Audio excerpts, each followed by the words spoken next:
आगे।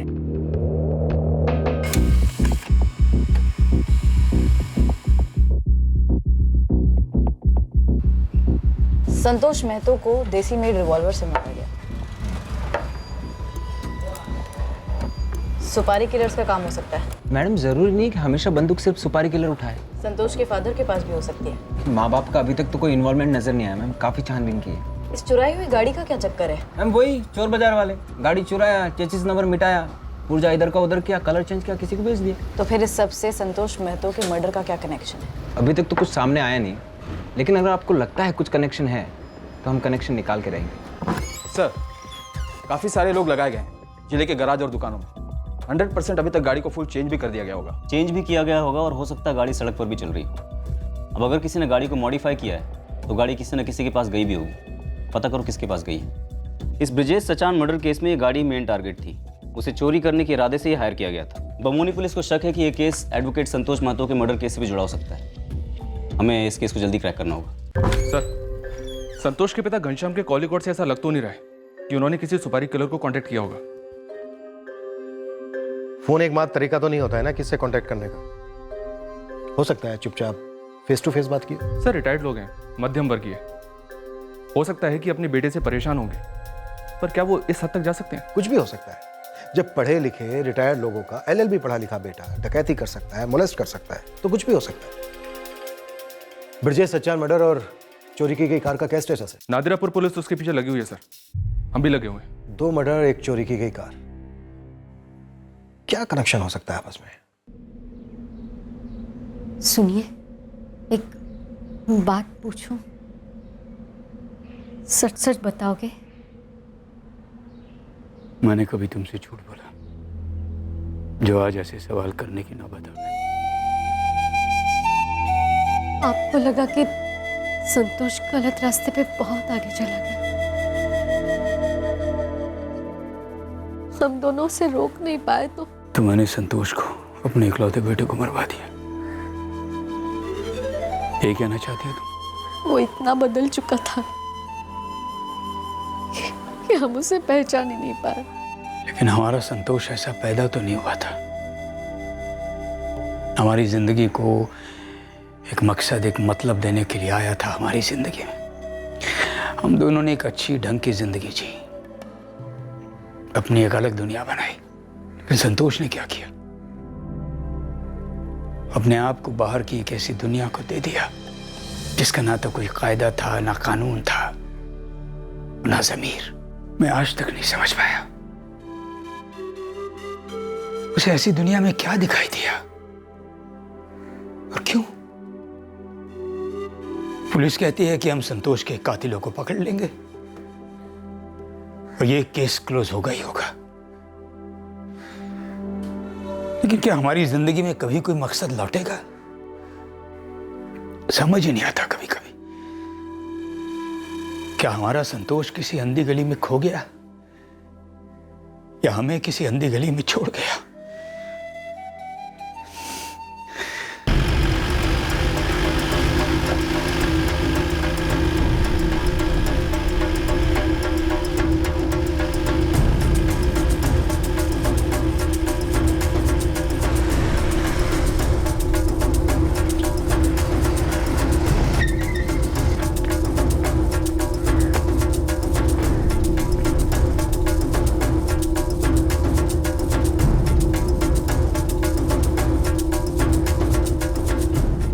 चुराई गई कार बड़ी स्मूथली एक हाथ से दूसरे हाथ जा रही थी। उसका रंग रूप बदल चुका था, लेकिन पुलिस अब तक इस चुराई गई कार और संतोष के कत्ल के बीच के कनेक्शन पर उंगली नहीं रख पाई थी।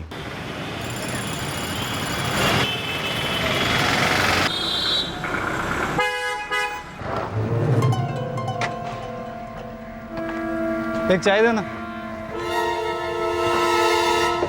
यार। चंदर, ये लालू दास नाम की तो कोई हिस्ट्री नहीं है, ना पुलिस वालों के पास, ना हम खबरियों के पास में। आप अपना नाम और नंबर बताइए। लालू दास। लालू दास फर्जी नाम है लेकिन आदमी असली है, और ये नकली नाम तो कोई क्रिमिनल या हिस्ट्री शीटर ही लेगा। और कांड भी तो देख, गाड़ी चुराई, ड्राइवर के उधर ही ठोका, पक्का कुछ छटा हुआ बदमाश। ये हो सकता है। अच्छा सुन, कल एक तरोताज़ा गाड़ी आई सेकंड हैंड मार्केट में, बिकने के लिए तैयार है। तुक्का लगाओ और बोलो अपने सब लोगों को, चांस लो, हो सकता है वही गाड़ी हो।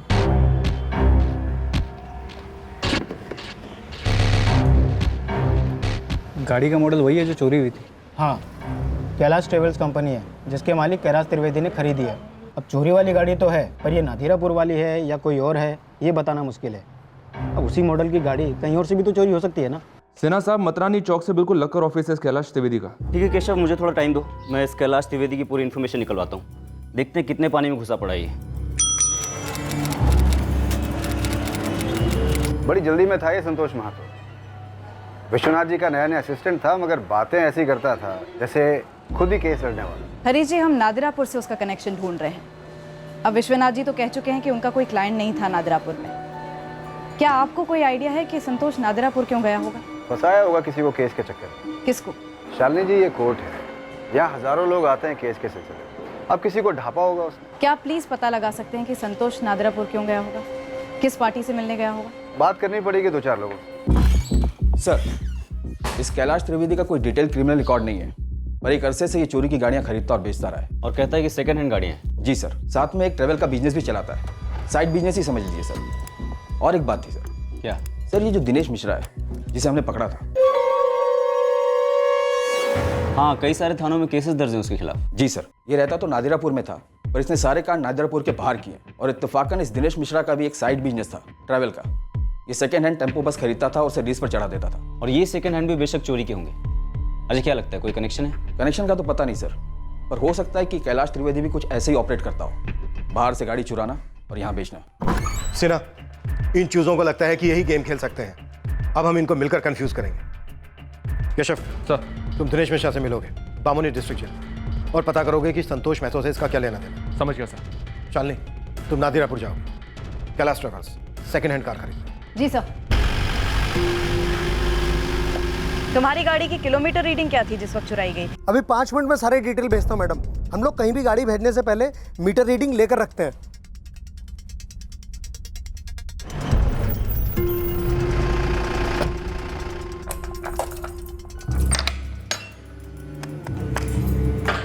दिनेश मिश्रा, आज कौन मिलने आया है? तेरे ससुराल वाले, बमौनी पुलिस थाने से।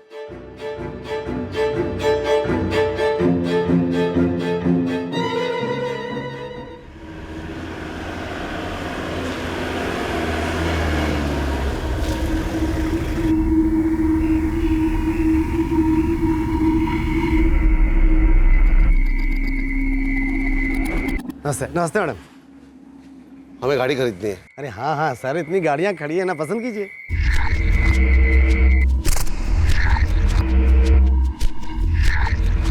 ये वाली ठीक लग रही है, क्या रेट लगाएंगे इसका? अरे सर, रेट कहाँ भागे जा रहे हैं, पहले गाड़ी तो देखिए।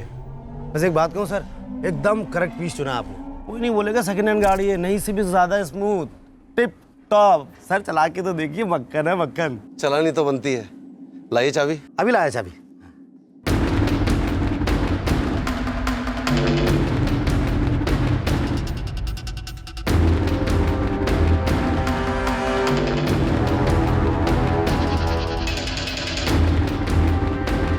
ये लीजिए।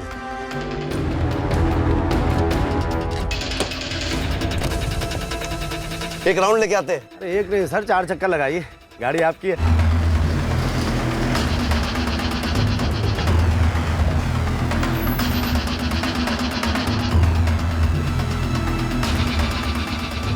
हेमंत की गाड़ी से 150 किलोमीटर ज्यादा चली है ये गाड़ी। ये वही गाड़ी है रावत।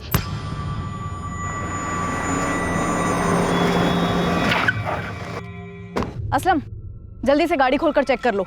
जी मैम साहब।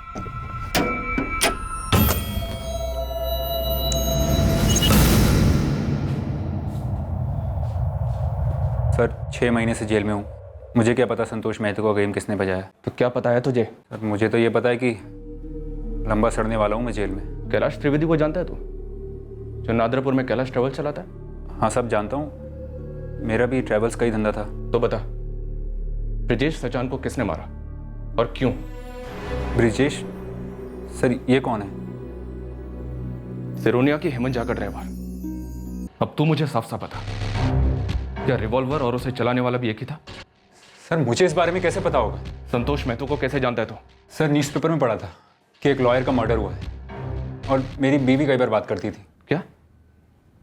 तेरी बीवी क्या बात कर रही थी? सर वो बता रही थी एक लॉयर है संतोष महतो करके, जो मेरा केस लड़ने वाला है, जो मुझे जमानत दिलाएगा। संतोष महतो एडवोकेट विश्वनाथ प्रताप का असिस्टेंट था। क्या वो ये केस लड़ने वाला था? सर मुझे इस बारे में कुछ नहीं पता।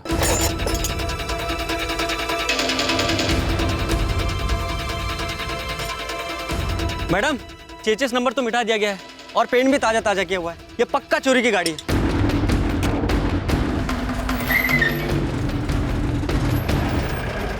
है ना मक्खन, एकदम नई जैसी। कैलाश त्रिवेदी, गाड़ी का चेसिस नंबर बदलने और उसका रंग बदलने से क्या गाड़ी नई हो जाती है? कौन है आप लोग? मैकेनिक हैं कानून के, मुजरिमों के पुर्जे खोलते हैं। एक एक पुर्जा। ले चलो इसे। नहीं, नहीं, अरे मेरी ऐसे थोड़ी ना होता है। आप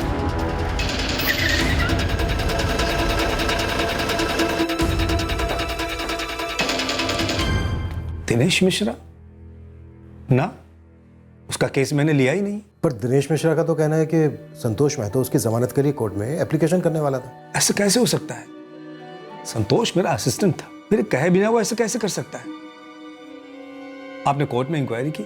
मैंने भी सुना है हरीश कि संतोष महतो दिनेश की बेल एप्लीकेशन फाइल करने वाला था। पुलिस कह रही है कि दिनेश ने उन्हें बताया संतोष महतो उसका केस लड़ रहा था। दिनेश की बीवी कजरी पहले मेरे थ्रू थी, लेकिन पिछले 2 महीने से कोई फ़ोन नहीं आया।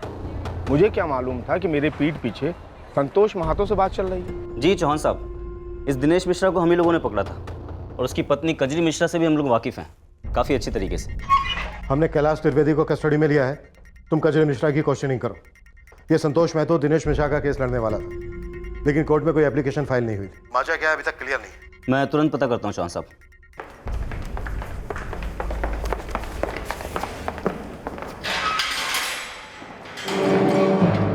कैलाश त्रिवेदी, अभी तक हमने सर्विसिंग शुरू नहीं की है, और इतना समझ ले कि ना यहाँ पानी का इस्तेमाल होता है ना ही ऑयल का। मतलब ऐसा खोल के रखेंगे कि कोई जोड़ नहीं पाएगा, सेकंड हैंड बिक नहीं पाएगा। सर मैं सच कह रहा हूं, मैं इन दोनों मर्डर्स के बारे में कुछ नहीं जानता। मैंने तो बस मिथिलेश और भुवन को गाड़ी के लिए बोला था। कौन है मिथिलेश और भुवन? सर ये दोनों सेकंड हैंड गाड़ियां दिलाते हैं। चुराते हैं? सर मेरा काम है सेकंड हैंड गाड़ी बेचना। अरे किस जमाने में हो यार, वो 2 पीस बिके हुए अरसा हो गया, एक ही गाड़ी बची मेरे पास। भुवन सुन, मुझे अर्जेंटली नया माल चाहिए। कमीशन का क्या सोचा है कैलाश भाई? कमीशन सोचने वाली नहीं, देने वाली चीज है। मिथिलेश को पूछ ले, 50% देता हूँ, इस बार भी दूंगा। 50? डन कर दे। ठीक है कैलाश जी, उड़ाते हैं फिर कोई चिड़िया। अच्छा सुनो, वो बमौनी और नादिरापुर के बाहर हाथ मारना। वैसे भी वो दिनेश मिश्रा की गिरफ्तारी के बाद ना पुलिस चारों तरफ मंडरा रही चील की तरह। सिनोरिया या लोपार में जाके जाल बिछाते हैं। उन्होंने सिरोनिया से गाड़ी भेजी। चुराई? सर इन लोगों ने सिस्टम बना रखा है, जिस कस्बे से गाड़ी चुराएंगे उसे दूर ले जाकर बेचेंगे, सेम जगह का भी नहीं। दिनेश भी यही करता था। इस गाड़ी को चुराते वक्त इसके ड्राइवर की छुट्टी कर दी गई, परमानेंट छुट्टी, गोलियां खिलाकर। लगभग 1.5 हफ्ते बाद वही गोलियां संतोष महतो को खिलाई गई, उसी जगह पर, नादिरापुर बाईपास। इस वकील का क्या ताल्लुक था तुम्हारे धंधे से? बोल रहा हूं, मुझे इन दोनों मर्डर के बारे में कुछ नहीं मालूम।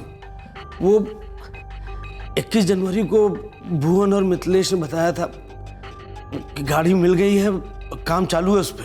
चिड़िया हाथ में आ गई है कैलाश भाई, बस 2 दिन का काम है, फिर ले जाओ। हाँ लेकिन काम करवाने के अलग से पैसे लगेंगे। काम एकदम सटीक होना चाहिए, ढंग का।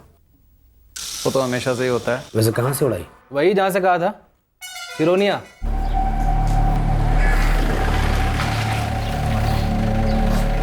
उन्होंने मुझसे कहा सिरोही में उन्होंने पूरी स्टडी की है, नजर रखी और पक्का कर लिया कौन सी उड़ानी है। ये सही रहेगी। आज ही बुक करता हूँ इसे। एक गाड़ी मिलेगी क्या नादिरापुर के लिए? हाँ हाँ।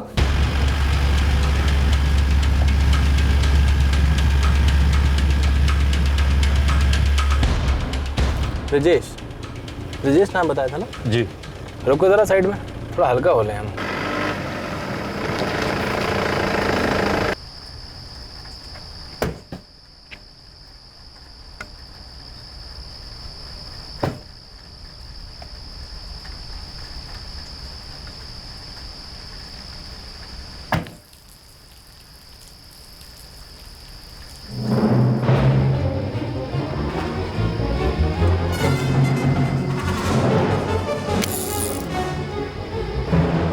माफ़ कर दो सर, मैंने गाड़ी चुराने के लिए ज़रूर कहा था, ये मेरा काम है, लेकिन मर्डर वर्डर इन सब से मेरा दूर दूर का लेना देना नहीं है सर। हराम की खाएगा लेकिन छुरी कांटे से, हाथ मैले नहीं करेगा अपने। जुर्म करने वाला और जुर्म करवाने वाला दोनों अंतर जाते हैं, सजा दोनों को होती है। ये क्या बोल रहे हैं सर? मैं चोरी की गाड़ी बेचता हूँ, मानता हूँ, इसके लिए जो भी फाइन होगा मैं देने को तैयार हूँ। कितना फाइन बनेगा sir?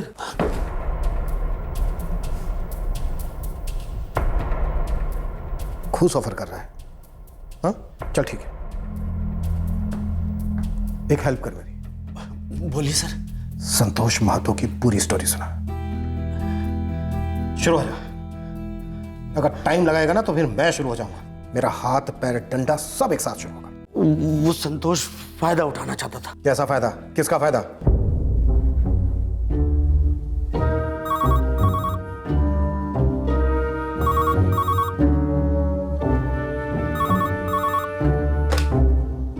Hello, Kailash travels. Kailash ji, सुना है सौदा हो रहा है किसी चिड़िया का।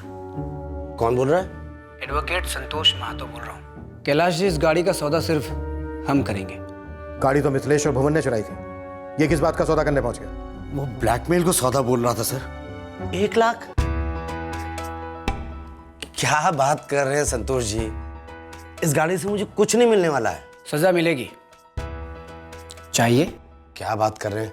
वो क्या है ना कि तकदीर और दिमाग दोनों टेढ़े निकले, वरना वकील बुरा नहीं हो कैलाश जी। जुर्म सूंघ लेता हूँ। न्यूज़ देखी मैंने, नादिरापुर बाईपास पे लाश मिली है ड्राइवर के, पर गाड़ी नहीं मिली। सिरोनिया की गाड़ी थी। 2 और 2 4 कर लिए मैंने, जो कि मिलेंगे आपको। उसमें से चाहिए मुझे 1 लाख, तो 2 और 2 मिला के हो गए 5, 50 एडवांस। वो 2 लोग हैं। कौन? मिथिलेश और भुवन। आपको कैसे मालूम? आप बस इतना जान लो कि वो लोग अब थर्ड पार्टी भी नहीं रहे। आपको किसी को 50% भी देने की जरूरत नहीं पड़ेगी। ये सौदा सिर्फ मेरे और आपके बीच में होगा, और मुझे चाहिए 1 लाख। विन विन है जी, विन विन समझते हैं ना? अब संतोष को भुवन और मिथिलेश के बारे में कैसे पता चला, सौदे के बारे में कैसे पता चला, गाड़ी के बारे में कैसे पता चला, मुझे कुछ नहीं मालूम है। कसम से सच बोलता हूँ सर। केशव सर, मिथिलेश और भुवन की हिस्ट्री निकालो। सर शालिनी, नादिरापुर जाओ, वहाँ इंस्पेक्टर सिन्हा से पता करो कि उन्हें कजरी मिश्रा से क्या पता चला। सर, ये केस बहुत उलझा हुआ है, ये सिर्फ कार चोरी और बिक्री का केस नहीं है, यहाँ मामला कुछ और ही है।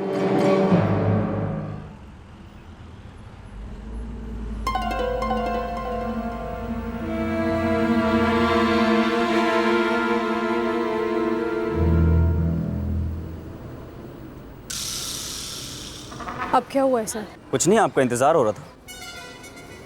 क्यों, क्या हुआ है? हुआ तो बहुत कुछ, और बहुत कुछ पूछना है आपसे। पूछिए। बच्चे को किसी पड़ोसी के यहाँ छोड़ेंगी? थाने चलना पड़ेगा।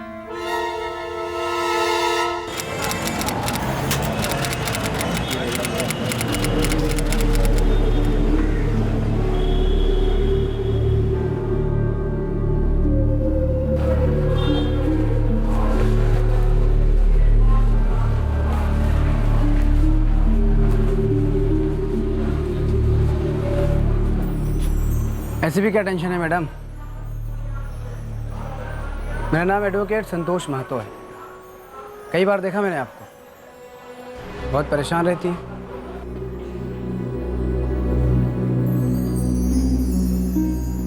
मैं कुछ मदद कर सकता हूँ आपकी? क्रिमिनल लॉयर हूँ। हाँ, मैं संतोष महतो को जानती हूँ सर, और ये भी जानती हूँ कि किसी ने उसे मार डाला। अपने पति दिनेश की जमानत करवाने की बात हुई थी तुम्हारी एडवोकेट संतोष महतो से? उसी ने की थी सर। उसने कहा कि वो बहुत आसानी से दिनेश को जेल से छुड़वा देगा।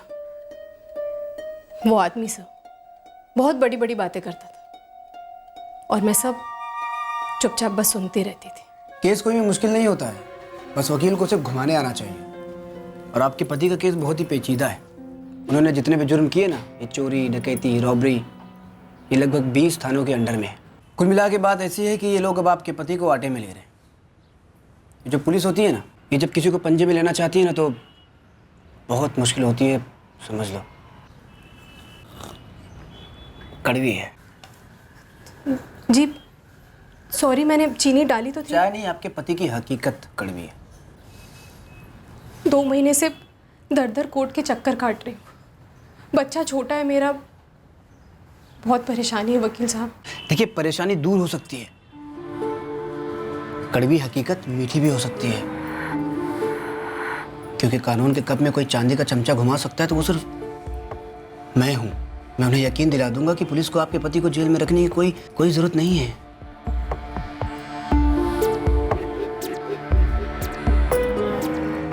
देखो, मैं तुम्हारे पति को अंधेरी गली से निकाल के आज़ादी दिलाऊंगा, वादा कर रहा हूँ। लेकिन आपकी फीस क्या होगी? अरे कैसी बात कर रही हैं आप? मुझे पता है आप परेशान हैं, अकेली हैं, घर में एक छोटा सा बच्चा है और पति जेल में है। सरवाइव करना बहुत मुश्किल होता होगा, नहीं? आप जमानत की एप्लीकेशन कब दर्ज करेंगे? बस यही बातें होती थी सर, हर बार। और मेरे पति, वो अब भी जेल में है। तो इन 3 महीनों में तुम्हारे सामने संतोष महतो सिर्फ तुम्हारे पति को छुड़वाने की डींगे हाँकता रहा। इतना ही हुआ 3 महीनों में। और तुम्हें लगता है कि हम तुम्हारी इस बात का यकीन कर लेंगे? सर, अगर आपको किसी और बात पर यकीन करना है तो आप कर सकते हैं। आपने मुझसे पूछा कि मैं संतोष महतो को कैसे जानती हूँ और मैंने आपको बता दिया। अब उसे किसने मारा, क्यों मारा, मैं ये सब नहीं जानती। ये भुवन सिंह कौन है? मिथिलेश कुमार कौन है? कौन है? कजरी जी, ये आपकी गलतफहमी है कि आप विक्टिम हैं। दरअसल विक्टिम वो लोग हैं जिन्हें आपके पति दिनेश ने लूटा और आपने उसका साथ दिया। आप भी उतनी ही क्रिमिनल हैं जितना कि दिनेश। और याद रखिएगा, आप सिर्फ जमानत पर रिहा हुई हैं, बरी नहीं हुई। इसलिए अपने आप को मासूम और हमें बेवकूफ़ समझने की गलती कतई मत कीजिएगा। आपके पति दिनेश से बात हुई हमारी, इसलिए ये कहने की कोशिश तो बिल्कुल मत कीजिए कि आप भुवन सिंह और मिथिलेश कुमार को जानती नहीं, बल्कि आप ये भी जानती हैं कि एक गाड़ी चोरी हुई थी। अब जरा सोच समझ के जवाब दीजिए कि क्या उस गाड़ी चोरी की टिप संतोष को तुमने दी थी या फिर तुमने ही संतोष का मर्डर करवाया? सर, अपने बच्चे का ख्याल रखने और अपने पति की जमानत करवाने की कोशिश करवाने के अलावा मेरी जिंदगी में और किसी चीज की कोई जगह नहीं। और ये कार की चोरी, इन सब के बारे में मुझे कुछ नहीं मालूम। झूठ के धागों से जो कहानी बुनी जा रही थी वो यहीं से शुरू हुई थी, पर यह कहानी कैसे बनी, कहां तक गई और कैसे गई, ये वो इंसान भी समझ नहीं पा रहा था जो इस कहानी का एक अहम धागा था। हर कोई अपने आप को अंधी गली में धकेल रहा था और किसी को यह बात समझ में नहीं आ रही थी कि इस गली के अंत में सिर्फ अंधेरा है, डेड एंड। साहब, जिस दिन से आपने कैलाश त्रिवेदी को उठाया ना, ये मिथिलेश और भुवन दोनों भी अंडरग्राउंड है। अंडरग्राउंड ही गए ना, तो ग्राउंड को खोदो, खींच निकालो बिल से। संतोष क्रिमिनल था। ये भुवन, मिथिलेश, जो भी आप कह रही हैं, ये उसके पहचान वाले रहे होंगे और जो भी हुआ उन लोगों के बीच में हुआ होगा। तो आप कैसे सोच सकती हैं कि इस सब के बारे में मुझे पता होगा? मैं आपसे सिर्फ ये जानना चाहती हूँ कि संतोष ने आपसे कुछ कहा था क्या, किसी चोरी की गाड़ी के बारे में या इन दोनों के बारे में? हम आपको पहले ही बता चुके, संतोष हमें कुछ नहीं बताता था। हमारे लिए वो अजनबी था जिसे हमने अपने खून पसीने से सींचा ताकि जिंदगी में वो कुछ बन सके। लेकिन तकदीर का कोई अलग ही प्लान था। अब अगर आप ये कहेंगी कि आपका बेटा अपने कुकर्मों से मारा गया, तो मेरे पास इसका कोई जवाब नहीं। हाँ, वो आपके ऑफिसर ने कहा था कि आपका बेटा एक अंधी गली में घुस रहा है जिसकी मंजिल एक डेड एंड है, हो सके तो उसको वहां से वापस खींच लो।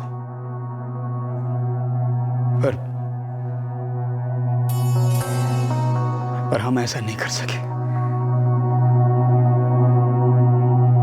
अजीब सी बात है, पर अजीब लगनी भी नहीं चाहिए। तार कहीं यहीं से छिड़ा हो सकता है। मतलब भुवन सिंह? क्योंकि मैं ये तो जानता हूं कि पिछले 1 साल से मिथिलेश खुला घूम रहा है, उसे गिरफ्तार नहीं किया गया और दिनेश मिश्रा को गिरफ्तार करवाने में मिथिलेश का हाथ था। सही अनुमान लगाया आपने। क्यों कजरी? मिथिलेश और भुवन थे इस कांड के पीछे और तूने मुझे बताया तुझे कुछ मालूम नहीं। मुझसे झूठ बोलेगी? पति हूं तेरा, कोई पुलिस वाला नहीं हूं। चल क्या रहा है मेरे पीछे? कजरी बता मुझे क्या चल रहा है? कजरी मेरे पीछे चल क्या रहा है मुझे बता। भुवन को 2 साल की सजा सुनाई गई थी। 2 जनवरी 2016 को उसकी जमानत हुई और वो यहाँ से रिहा हुआ। फिर इंस्पेक्टर? भुवन और ये दिनेश मिश्रा ये दोनों एक ही सेल में कैद थे। भुवन कहाँ है? बोल कचरी, क्या हो रहा है? बोल कचरी, हो क्या रहा है? वही हो रहा है जो अब तक होता है दिनेश। तुम पकड़े गए, हमारे बैंक अकाउंट जब्त कर लिए गए। एक छोटा बच्चा है हमारा जिसकी मैं परवरिश नहीं कर पा रही हूँ। अकेली हूँ, दुखी हूँ। देख कचरी, मुझे गोल गोल मत घुमा। मुझे ये बता कि संतोष मेहतो का मर्डर क्यों किया गया? कचरी देख, मैंने भुवन को तेरे पास इसलिए भेजा था ताकि तेरी मदद हो सके, वो तेरा हाथ बटाए। कचरी ध्यान से सुन, मैंने अनगिनत चोरियां की हैं, डाके डाले हैं, ठगाए लोगों को, लेकिन कभी किसी की जान नहीं ली। क्योंकि एक वन वे टिकट होता है, आदमी गया तो गया, फिर वापस नहीं लौटता। कचरी मुझे सीधे सीधे बता, क्या गेम खेल रही है तू? तू क्या शामिल है इस मर्डर में? हाँ कचरी, कचरी, कचरी मुझे बता कचरी, कचरी बोलना कचरी। चल दिनेश, चलता हूँ। भुवन सुनना, कचरी और विशाल का ध्यान रखना। मेरी बात हुई थी कचरी से, तो वहीं रहना उनके साथ मेरे घर में, और उनको बराबर पैसे देते रहना। दिनेश, जुबान दी ना मैंने, परिवार की चिंता क्यों करता है? ए भुवन, चल, जमानत हुई है तेरी, खारिज भी हो सकती, चल। भुवन और दिनेश लंबे अरसे से एक ही सेल में कैद थे।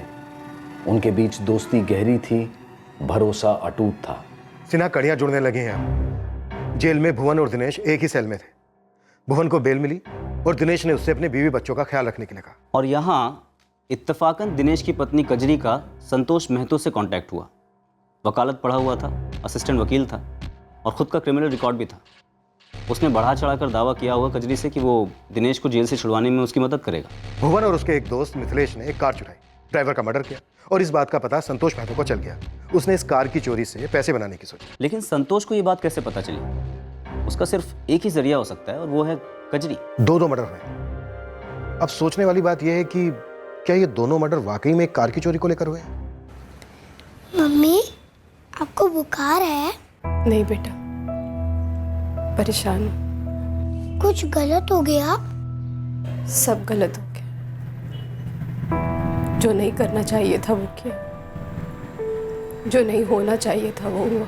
जैसे पापा छोड़कर मुझे गए थे, वैसे आप भी जाओगे? प्लीज मम्मी, मुझे कहीं छोड़कर मत जाना। मेरा जाना या नहीं जाना मेरे हाथ में नहीं है विशाल। और अब तो मैं चाह के भी कुछ नहीं कर सकती। पर विशाल, तुम मुझे एक प्रॉमिस करो। क्या? कि चाहे कुछ भी हो जाए, पर तुम गलत रास्ते पर नहीं जाओगे। मैंने और तुम्हारे पापा ने गलत रास्ते पर चलकर अच्छा घर बनाने की कोशिश की, पैसे कमाने की कोशिश की, ताकि तुम्हारे लिए कुछ छोड़ सके। हम कब इतने आगे निकल गए कि हम इतना फंस गए, पता ही नहीं चला। और अब आगे सिर्फ एक दीवार है, एक डेड एंड है।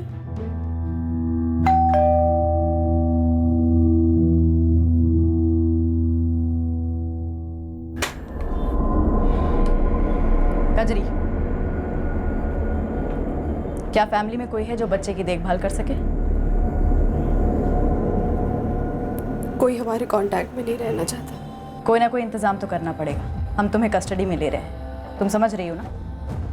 नहीं, मेरी मम्मी कहीं नहीं जाएगी। आप लोग जाओ अब यहाँ से। कहीं नहीं जाएगी मेरी मम्मी।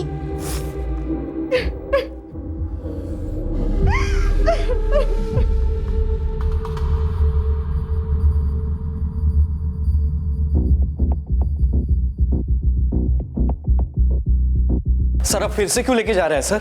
सर, जो कुछ बोला ना तभी हमने बोल दिया था सर। हाँ ना सर। सर प्लीज प्लीज बात सुनिए।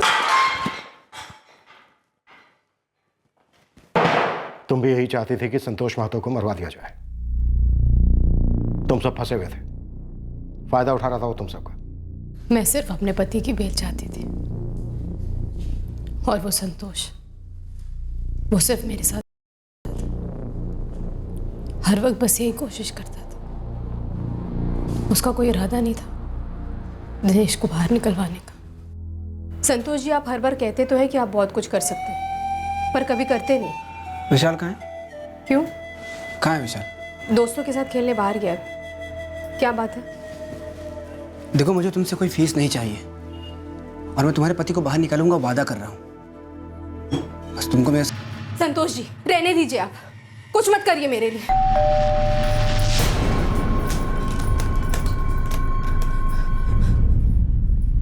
अरे वकील साहब, आप प्रणाम।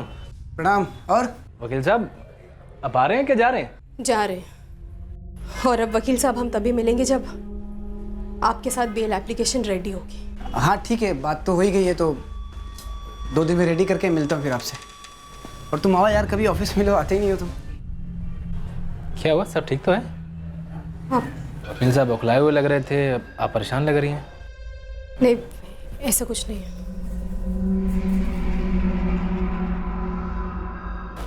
कुत्ते की दुम सीधी नहीं होती ना सर।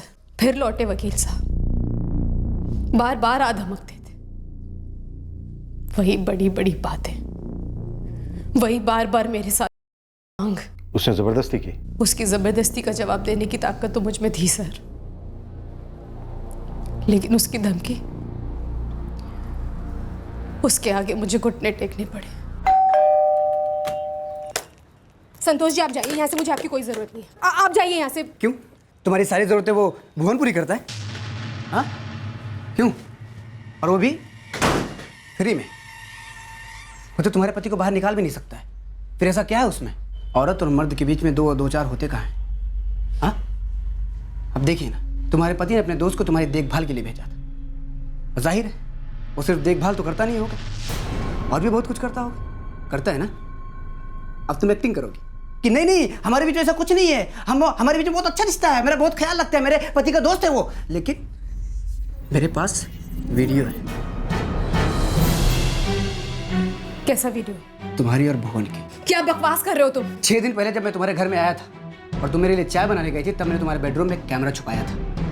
3 दिन पहले निकाला मैंने उसे, रिकॉर्डिंग के साथ, जिसमें सब कुछ साफ साफ रिकॉर्ड हुआ है। आगे तुम समझ गई होगी मैं क्या कहना चाहता हूँ। देखो मुझे कोई प्रॉब्लम नहीं है, पर दिनेश ये वीडियो देखेगा तो बहुत बुरा लगेगा बेचारे को, शॉक्ड हो जाएगा। सब कुछ एकदम साफ साफ नजर आ रहा है ना उसमें। तुम्हें ऐसे नहीं करना चाहिए था। वही तो, मुझे ऐसा नहीं करना चाहिए था, लेकिन तुम इतनी खूबसूरत हो, मैं अपने आप को रोक नहीं पाया। क्या करो, हो गई गलती भी, माफ कर दो। चलो बेडरूम में। कभी नहीं। देखो तुम भुवन चाहे पूरे मोहल्ले वालों के साथ, मुझे फर्क नहीं पड़ता है। इतनी सी डिमांड है, मुझे खुश कर दो, वरना मेरी सनक गई ना तो कोई खुश नहीं रहेगा। बहुत हो गया भी, चलो। Hello uncle. हेलो बेटा।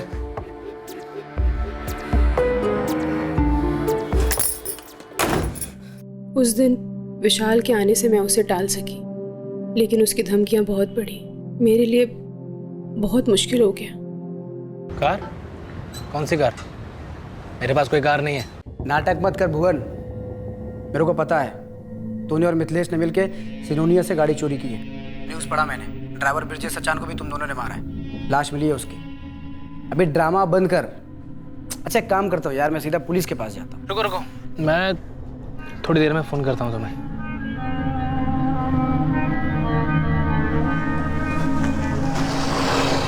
क्या हो गया? कौन सी इमरजेंसी आ गई? ये संतोष महतो को कैसे मालूम पड़ा कि हमने चुराई है गाड़ी? ये भी जानता है सिरोनिया से चुराई और कैलाश त्रिवेदी को बेचने वाले। ये जरूर उस अर्जुन ने बताया होगा। कौन अर्जुन? एक लौंडा है यार, नादिरापुर का। मैंने उसको कुछ नोट पकड़ा दिए थे कि अगर कोई गाड़ी दिखे तो हमें स्पॉट कर दे, लेकिन नादिरापुर से बाहर। अब उसका सामने से कॉल आया था मुझे कि उसने कोई गाड़ी देखी है, लेकिन मैंने उसको बताया कि हमारी रिक्वायरमेंट पूरी हो गई और हमने एक गाड़ी उड़ाई है सिरोनिया से। तो अर्जुन ने संतोष को बताया? यार एक काम आया था, निकल गया हाथ से। ऐसा काम बे? गाड़ी चुरानी थी, तगड़ा कमीशन देने वाली थी पार्टी। कौन है ये पार्टी? नादिरापुर में रहने वाले 2 लोग हैं, वो लोग गाड़ी चुराने का धंधा करते हैं। उनको नादिरापुर और बमौनी के बाहर से गाड़ी चुरानी थी, क्योंकि खरीदार खुद बमौनी का ट्रैवल एजेंट है। उन्होंने कहा कि ट्राई कर ले। मैंने एक अच्छी गाड़ी स्पॉट की और उनका फ़ोन आ गया कि सिरोनिया से उन्होंने टिप टॉप गाड़ी उड़ा ली है। यार ये पार्टी है कौन? जो सिरोनिया से गाड़ी उड़ा के नादिरापुर ले जा रहे? मैंने मिथिलेश से बात की थी, उसका साथीदार है भुवन। भुवन? धमकियाँ दे रहा है मुझे, कह रहा कैलाश के साथ गाड़ी की डील वो तय करेगा, कमीशन भी वही लेगा, वरना हमारे बारे में जाके पुलिस को बता देगा वो। लेकिन इन सब में मैं भी पिस रही हूँ। तुम? वो सिर्फ तुम दोनों को धमकी नहीं दे रहा, वो मुझे भी ब्लैकमेल कर रहा है। नहीं, मैं समझा नहीं। तुम्हें कैसे? संतोष कह रहा था कि उसने मेरे बेडरूम में कैमरा लगा दिया। मुझसे कहता है कि मेरे साथ, वरना वो टेप जेल में ले जाकर दिनेश को दिखा देगा, जिसमें हम दोनों हैं। मैं दिनेश को क्या मुंह दिखाऊंगी भुवन? मैं क्या बोलूंगा उससे? मुझे लगा इस प्रॉब्लम का बेस्ट हल है संतोष को मार दो। किसी की जान ले लेना बेस्ट हल लगा तुम्हें? तो और क्या करती मैं सर? कैसे करती? कुछ सूझ नहीं रहा था मुझे। दिल से नफरत करती थी मैं उससे, किसी भी हालत में मैं उसके नहीं चाहती थी, घिन आती थी मुझे उससे। संतोष जी, मैंने सोच लिया, अगर आप इतना ही चाहते हैं तो ठीक है, करते हैं, पर मेरे घर पर नहीं, कहीं और। ठीक है, कहीं और भी चलेगा, बस तो मुझे करता। मैं माधोपुर में हूँ एक लॉज में, यहाँ आ जाना। भुवन और मिथिलेश तुम्हें मेरे पास ले आएंगे।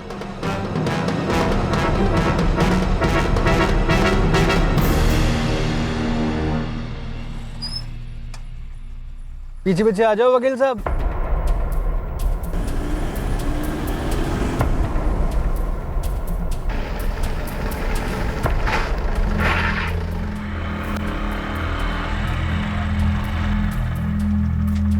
अबे क्या हो गया, गाड़ी क्यों रोक दी? थोड़ा हल्का हो लेते हैं वकील साहब। हमको भी बहुत जोर से है यार, हम भी जरा हल्के हो लेते हैं।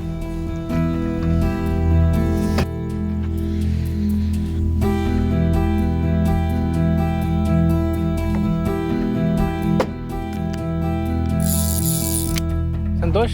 हाँ? मेरे और मिथिलेश के बीच में ना एक कोड है, चलो हल्का हो लेते हैं। अच्छा, क्या मतलब होता है इस कोड का? दूसरा फोन था उसके पास?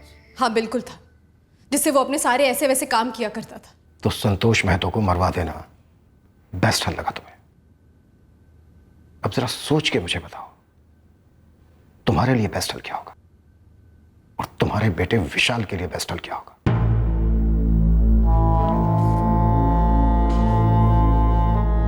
जो रास्ते मुजरिमों ने लिए वो सभी आकर यहीं खत्म हुए। ये सिर्फ एक भ्रम होता है कि जुर्म का रास्ता डेड एंड को नहीं बल्कि कहीं और ले जाता है। हम जो करते हैं, जो फैसले लेते हैं, वही तो तय करते हैं कि रास्ता कौन सा होगा और मंजिल कौन सी होगी। किसी का बेटा, किसी के माँ बाप हमेशा सोचते रहेंगे कि हमारे करीबी लोग उस रास्ते पर गए ही क्यों, जब उन्हें मालूम था कि लौटना नामुमकिन है। कजरी, मिथिलेश और भुवन को आईपीसी की धारा 302 के तहत हत्या के लिए और धारा 201 के तहत सबूत मिटाने के लिए गिरफ्तार किया गया है। मिथिलेश और भुवन पर ब्रिजेश सचान के कत्ल का चार्ज भी लगा है। इन दोनों के साथ साथ कैलाश त्रिवेदी को चोरी के इल्जाम में गिरफ्तार कर लिया गया है। सभी आरोपी इस वक्त न्यायिक हिरासत में हैं। जुर्म का कोई साइज नहीं होता, कोई मापदंड नहीं होता ये बताने के लिए कि कितना गलत होने वाला है और कितना सही। फिर चाहे आप जितने झूठ की डोर से एक पट्टी बनाकर अपने जमीर की आंखों पर बांध लो। जुर्म के हाईवे पर हमेशा एक तो ऐसा मौका आता ही है जब प्रकृति या अंदरूनी आवाज या कोई तीसरा आपको सतर्क करता है कि मुड़ जाओ, जुर्म के रास्ते से लौट आओ, आगे डेड एंड है, अंधी गली है, फंसना पक्का है। फिर मुलाकात होगी अगले एपिसोड में एक और चौंका देने वाले केस के साथ।